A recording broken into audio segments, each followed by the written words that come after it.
The following production is brought to you by the Talkin' Buds Leaf Show.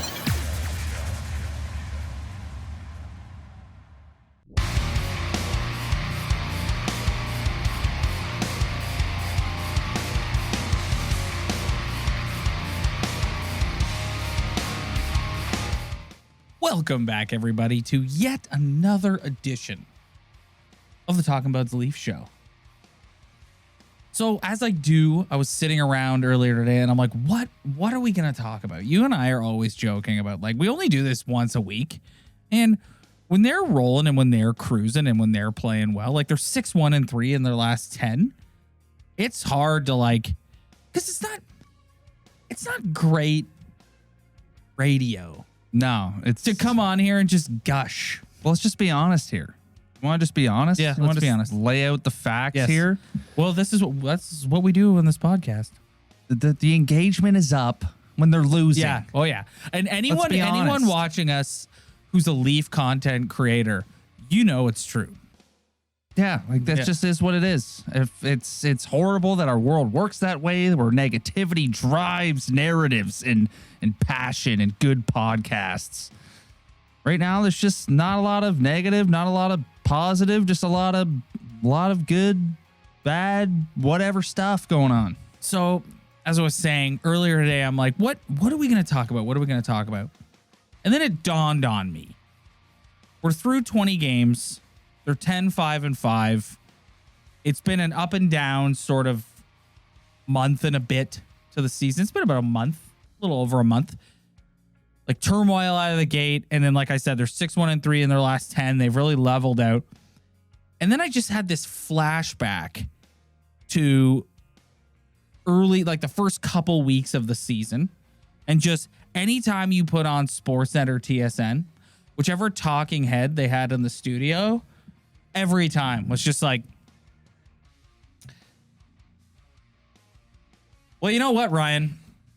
One of the things that general managers across the league do is they wait for U.S. Thanksgiving to really assess their team. You know, you've been playing for about a month or so, and that's when coaches come together with their general manager and assistant GMs, and they really take stock of what you have. And what do we need a defenseman? Do we need a forward? And circle U.S. Thanksgiving on the calendar. Kyle Dubas will have U.S. Thanksgiving circled on his calendar, and that will be enough time to assess where this team is at. Yeah. What did you think about that? Not bad. It's not bad. Where do you think they are at, though? Well, my point is, I looked at the calendar today, and I'm like, oh, U.S. Thanksgiving is this week. Yeah. They're 10-5-5. pretty quickly. Yes, they're 10-5-5. Such a radio thing to do. Just U.S. Thanksgiving. Just put that one in the bank every single year for a good excuse of why your team sucks. Do you actually think that GMs in the league actually do U.S. Thanksgiving, or do you think that it's just like a talking heads TV thing? I just think for teams, I think U.S. Thanksgiving is a good barometer for, like, you're fighting for the first overall pick. Like, it's over. Like, let's start thinking about how we're going to tank. I think that's what it's the best for. But if you're just a competitive team like the Leafs or pretty much every team in this league other than a select few, then it's just what else are you going to do? So you're saying that you do believe that GMs in the league use U.S. Thanksgiving and it's not just a fabricated media thing? No, I think it's somewhat true, but I think it's more true for the teams that are at the bottom than at the top. All right, well, you ask me, so I'll ask you. Where do you think they're at? They're 10-5-5. I think they've been okay. I think they've been exactly where we kind of thought they were going to be. If you told me at the start of the season this would be their record at this point of the season, then I would be like, yeah, I could see that for sure. They've had some good games. They've had some bad games. One thing I will say is a lot of their games this season have been tight and competitive. It hasn't been wheeling and dealing. Yeah, they've given up a lot of 2-on-1s. Other teams have given them a lot of 2-on-1s, but it seems like this last game stretch during this November where they've actually had a decent last 10 game record. There's been good and bad, and they're a good hockey team, but there's nothing that's getting me really excited about their hockey team right now. Well, you mentioned this earlier where it's like it's kind of a reflection of the league in general. Yeah. Like if you look across the league, it's like sure Boston sort of like got off to a hot start and has a really good record, but then it's just a bunch of teams that are all like kind of lumped together. And that's just what the NHL is. Yeah. I've been having, like you've poked some fun at me in the last few weeks about how like I've been really like in deep thought about this team and about what are we watching and where are they going and what is happening. And then it just kind of dawned on me. I've been watching more games around the league because you and I come on here all the time and we're like, I don't profess to be a Dallas Stars aficionado. Yeah. So if I'm sitting at home one night and I don't know what to watch, I'll just fire on a random game. And it's like, there's so much parity in the league. Everyone is kind of like them. Yeah. Yeah. I mean, there's certain things you could nitpick at. Like I do think they're soft. They are soft in terms of like pushback. What else is new? That's just the same problem. But then they're like they're seventh in the league in power play. Their power play is absolutely lethal. So a bunch of other teams don't have a good power play like that. So everything kind of evens itself out is the point I'm trying to make. And they're really like, they're just like everybody. Now I'm going to get philosophical about the league. Like, do you think this is good? Do you think it's good that every team is sort of lumped in together and anyone can win? I don't know. But there is a certain amount of teams that they might not be having the best start to their season, but you can just see what they have, and they're built for the playoffs. The Tampa Bay Lightning, the Colorado Avalanche. Like if you don't have, like, it's the same conversation we've been having for 20 years. If you don't have a top center or a elite defenseman and a half decent netminder most years, like your chances of winning aren't very good. It doesn't mean you can't be competitive and make the playoffs every year and be a good regular season hockey team. It's just, if you don't have those ingredients, the holy grail isn't exactly in sight. So I'm watching the Maple Leafs right now. They're a good competitive hockey team. Just by stepping on the ice every single night with the amount of talent they have a chance to beat anybody in this league, especially if they're scoring on the power play. You give that team power play opportunities and they score, they could beat anybody in this league in regulation. I mean, in the regular season. But it's just, They can keep having this year. They can keep having decent streaks of games. Things can go wrong. Things can go bad. But it's just, what's going to get me just like bought back in? Right now I'm just kind of in a rut with this team. It's just kind of, I'm not mad. I'm not happy. I've got a counterpoint. Something that can get you bought back in. They've had some tumultuous situations with their goaltending through the first 20 games with both Murray and Samsonov getting injured. And I think the goaltending has been, if you're going to make a list of things that concerns you through these first 20 games, goaltending is not on that list. They've got some really solid goal. And all of a sudden you're kind of looking at it going, they've got some depth. Yeah. Like, I don't know if Eric Shalgren's a guy that you want to like go on an extended run with or go on a playoff season with, but he's proven that like if a Murray or Samsonov goes down, he's capable to come in and play well for them for a few games at a time. Yeah, it's been nice. It's been nice having some decent goaltending, some borderline good goaltending through this stretch of games. But Matt Murray through the three, he's one of the things I wanted to talk about. But it's just his 3 games since he's been back, he's looked damn good. Yeah, and that's phenomenal. I'm happy for him. But I mean, at the end of the day, like that's contributing to them having the same good regular season that they've been having all these years. It's never been a problem, no matter how good or bad their goaltending is. They've always found a way to end up with a good record in finishing in the top 3 in that division, just through different avenues. But it's just, I'm just like, the goaltending's been great, but it's just it's not getting me that fired up for April. Like, who's going to be healthy? Who's going to be playing well? Is this just an all right? Have they gotten better in team defense? Like, I don't know what the answer is to that right now, but it's goal 7th in goals allowed in the NHL. I mean, that's nice. Like 6th in shots on goal allowed. I think I like the idea of them playing in tight hockey games. Like, that makes me feel good. That's something that's a little bit different than normal. It's just what I'm looking for, something that's different, that's going to get me on the right track of positivity with this hockey team, because it's hard to find it. So would you say you're feeling negative? I'm not feeling negative. It's just I'm not excited. Like, I'm not excited to turn on the games. Like, I'm going to turn on and watch them because I love this team, but it's just there's nothing getting me excited other than seeing, I guess, watching John score some goals and Willie be a completely different hockey player has been great, but it's just they need to just, like, something needs to change and get me excited for this hockey team, because right now it's just the same old kind of stuff. So you're very much in the, I've seen this movie before. I'm kind of confused. We're gonna get to the, like, let's just start the first round. Yeah, but I know there's a long season. It's just I don't want to be the April guy right now. Yeah, like, I want to kind of get invested in the little things, because it's a long season. It's a long season to be looking towards April. It's gonna come. It's gonna come eventually. But just, I don't know. There's just I'm almost confused talking right now. I'm trying to sort through my thoughts, because it's just that's where I am right now. I'm stuck between two places with this hockey team. It's just like, this is boring. I've seen this a million times. I know where it's going, and then just trying to find the little things that will make me feel good about this team's success in the future. I'm gonna be Peter positive here. I think they had a horrific start to the season, and I think in the last few weeks they've really leveled out. I think their goaltending depth is something none of us saw coming. I think Matt Murray, in the 3 games he's played since he's been back, has looked incredible in all 3, like elite in all 3. William Nylander has been the best player in a blue sweater through the first 20 games without question.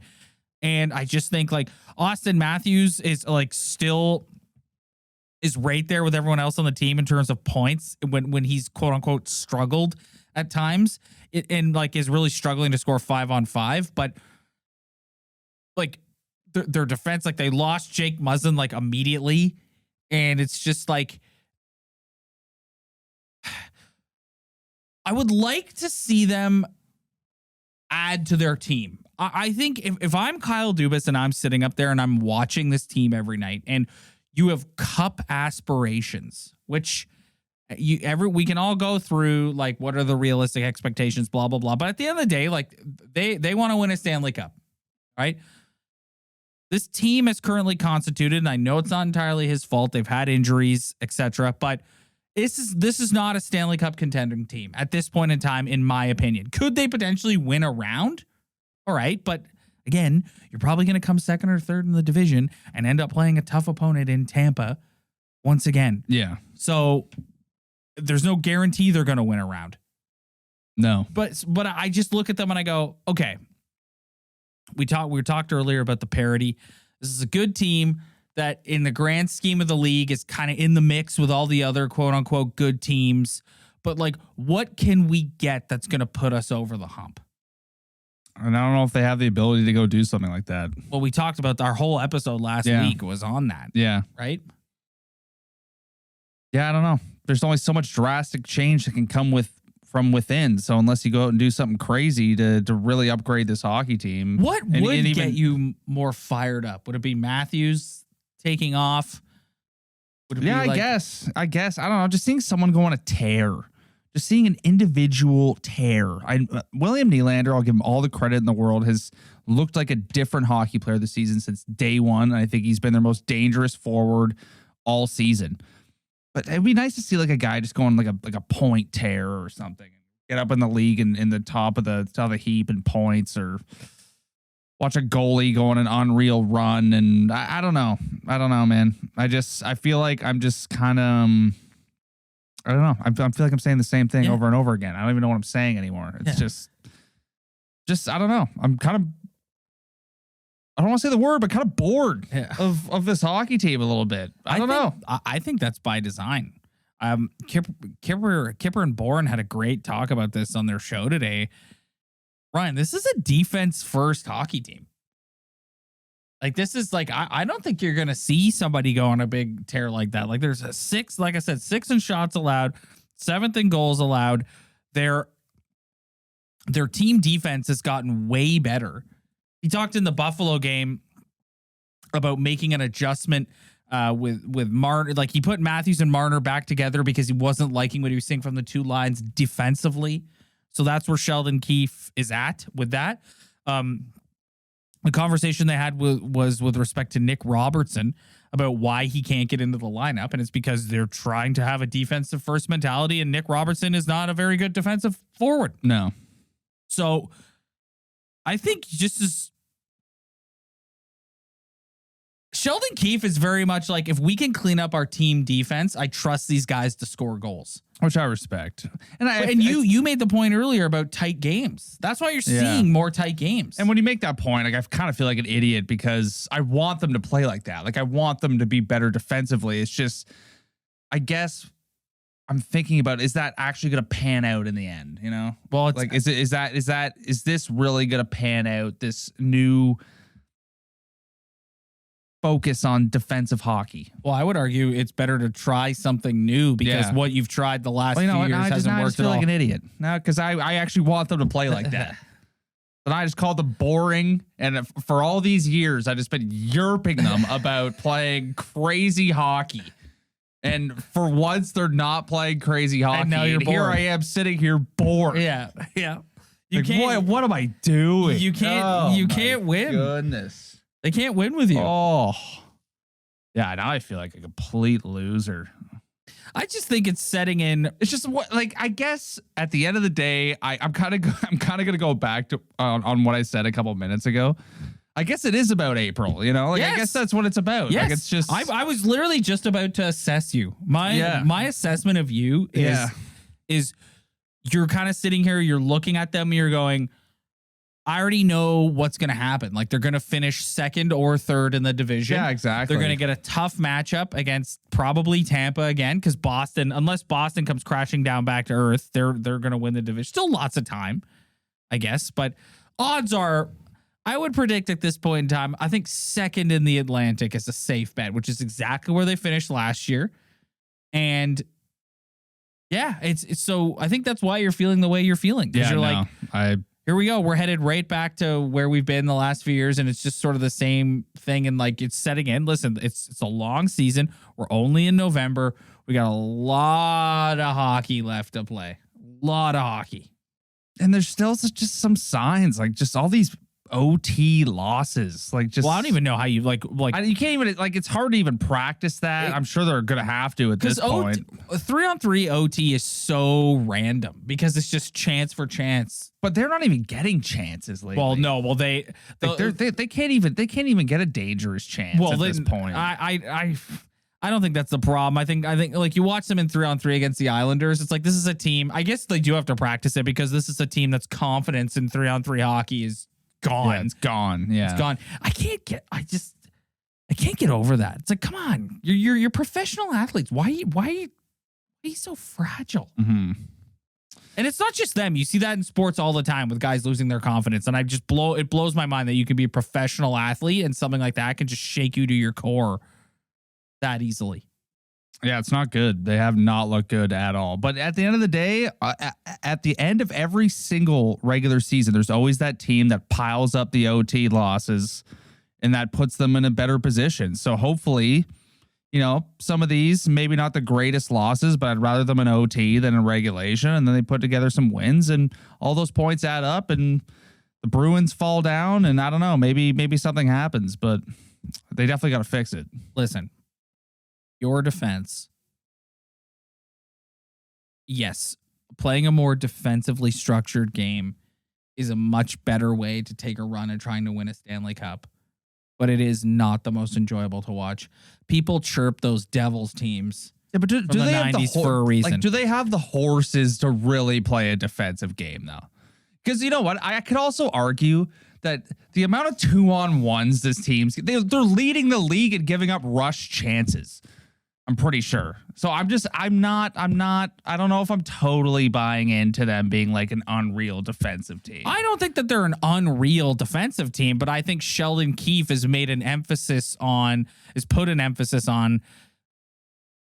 a better, more defensively structured game from everyone. Yeah. That's That's what I like. That's the point I'm getting at. You're right. Whether they have the horses to do it and go on and win a championship remains to be seen. But that is where the head coach's focus is, without question. Without question. I just want somebody to grab me by the throat and get me back in this thing. Because I'm looking at this, right? You have it up on your screen. It's just 10, 5, and 5. I'm just staring at it. I mean, we've played 20 games. Yep. Think about all the other things that are going to happen. Did you see at the beginning of the Buffalo game when Tage Thompson came over the blue line and he sort of like Matthews was going after him and Thompson made a move and like Matthews like spun out, and you haven't seen a guy kind of blow around Matthews or do that to Matthews ever. And that was one of the first shifts of the Buffalo game, and the Sabres had sustained possession in the Leafs defensive zone for a while. And then after the game, that was when Keefe put Matthews and Marner back together.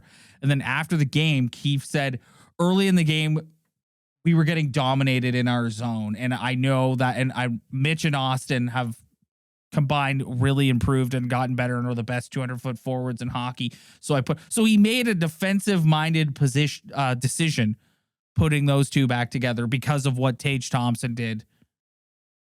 Yeah. Early in the game. Well, good for Sheldon. I'm happy he's focusing on all this. But is it going to matter? Is it going to matter in the end? I don't know.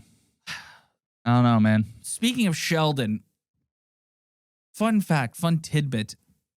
3 years ago this week, Mr. Babcock was removed as head coach of the Toronto Maple Leafs, and Sheldon Keefe was promoted. 3 years on the job, a really interesting sort of tenure. He had like the bubble season, we had the season that got cut off by COVID and then the bubble playoff. He had the Canadian division, and then he's only had one real full season as head coach of the Toronto Maple Leafs. And it was a season in which they set a franchise record in regular season points and took the two-time defending cup champions to the brink in overtime. Give me your thoughts on Sheldon Keefe's overall tenure as head coach of the Toronto Maple Leafs. I have never been a Sheldon Keefe hater, ever. I don't think I've ever gone out of my way on this podcast to just say that I want this guy fired or gone or I think he's an idiot. I've always kind of liked the guy. Like, do I think he's the best coach in the world? No, but I've always thought that I always think that he's doing the best he can do. Like that's honestly how I feel when I watch him. And because I feel that way, I'm okay with him. And I think so far he's been fine. Like, it's just, I think he's been okay. He's been pretty good. I've never been a Keefe guy. And one of the saddest days in this podcast. You've never been a Keefe hater. I mean, a Keefe hater. Yeah. One of the saddest days on this podcast was Mike Babcock getting fired, though. Well, I mean, we were happy as fans. Yeah, I know, but we weren't happy content-wise. No, because the guy was just a quote machine. Yeah, I kind of miss him. Well, yeah, I miss whatever ridiculousness was going to come out of his mouth. Isn't it wild that he's done? Yeah. Like that ended his career. Mm-hmm. Yeah, that was brutal. I miss him though. Oh yeah, I miss the quotes. I miss the quote machine. I miss the quotes. I'm not gonna lie. You miss talking about the will before the skill. Yeah, I miss just the absolute nonsense coming out of his mouth while he's sweating and just pretending that he worked out so hard. Yeah. And always like never just blatantly favoring a hockey player for no reason other than the fact that he just likes him. Yeah. Or he's a veteran. And doing like shitty things like not letting Jason Spezza play. And how it was the greatest thing in the world that this guy became the Toronto Maple Leaf head coach. And now he's not coaching anymore. No. Which shows you what can happen in this city. Oh, yeah. Like your career could be over if you come in here and act like an idiot. Yes, and that's what he did, and his career's over. Yeah, shocking. I'll touch on Sheldon quickly. I'm with you. I've never had a beef with Sheldon Keefe. I actually like the guy. I think, like, you know, some of the silliness that went on early this year with walking back comments and stuff. This has never been proved, but like I believe that wasn't his choice to do that. He has frustrated me at times for forever. He refused to split up Matthews and Marner, but he has corrected that. And now he's doing what I always wanted him to do, which is like he changes it in game all the time. Like they're together one shift, they're not together the next, which is how I think is the best way to deploy this roster. The guy has no patience for goalie injuries, No. as we saw in the All or Nothing That was pretty funny, documentary. actually. Although he does love him some Matt Murray. Yeah. He was glowing about Matt Murray after the game on Saturday against Buffalo, glowing about him. But I've said all along, there's been call over the periods of time over the last 2 years. There's been people calling for his job. You and I have been staunch, like it's not him. Firing him is letting these guys off the hook, and you can't deny that the guys had success here. Like you can't deny. No, he's been great, and I just think he's doing the best he could do. And sometimes he's gonna make mistakes. Sometimes he kind of looks like a little yes man. That I think that's kind of a working against him sometimes. But I mean, overall, like what's the worst you could say about him? Really, Nothing. Like he hasn't made himself look like an idiot in terms of just normal PR stuff. He's been solid. Yeah. All right, buddy. I think we're gonna get out of here, but I wanted to do a quick. Let's do a joint one instead of each picking one.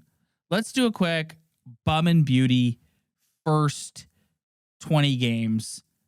I think the reason why I said let's do a joint one is I think our picks will be the same, so we might as well keep it that way. So I think bum. Or beauty, rather. Let's go beauty first. Yeah. Beauty of the first 20 games, William Nylander. Yeah. Without question. Different hockey player. Yeah. There hasn't been a night where I've rolled my eyes at him like I used to do all the time. Yeah. Completely different hockey player. He looks completely different, and he looks unreal. Looks unreal. Who's the bum of the first? Ooh.